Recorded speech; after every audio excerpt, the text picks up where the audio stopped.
Let me tell you the top reasons green card cases get denied. Number 1, you didn't complete your application or you forgot to sign and date it. I know that sounds so simple and obvious, but honestly, I see it all the time, and especially when people try to file it themselves. You have to make sure that every single thing on your application form is filled out complete and accurate. Otherwise, you've wasted all of that time and money waiting for nothing. Number 2, you provided no documents. How is the government supposed to even know that you're married if you didn't give them your marriage certificate? Documents are so important to immigration because they prove what we're trying to show. For example, if you're employed, it's important that we show your pay stubs to prove that you really work for your employer. You can't just say, immigration, I work for Apple. You need to provide pay stubs or a contract to prove that you actually are employed by Apple. Number 3, you moved, but you forgot to update your address with immigration. This happens all the time.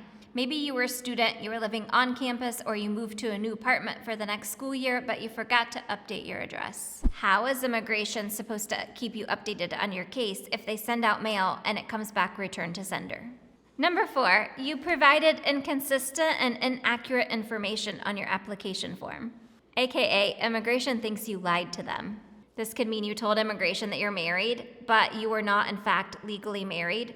Or it can mean that you told immigration that you only have 2 kids when you really have 4 children. This could also mean you told immigration that you're not working, but you are.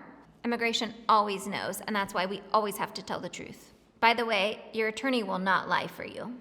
And in my office, if I know that you're lying, we're not going to be able to take your case. Number 5, you were called for an interview, but you forgot to show up. You worked so hard to get your green card case approved, and then you just forgot the date and didn't show up for your interview. I know this is a lot of technical information, but it's so important. Immigration is not going to call you up and tell you that you forgot a document or you forgot to sign your form.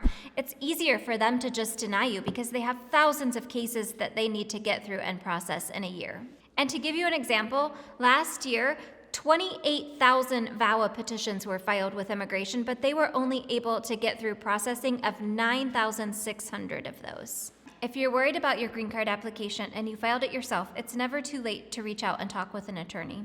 Honestly, it's just a phone call. It's up to you to decide whether to hire the attorney or not, but most attorneys want to help you. And everyone in my office is here to help you, one visa at a time.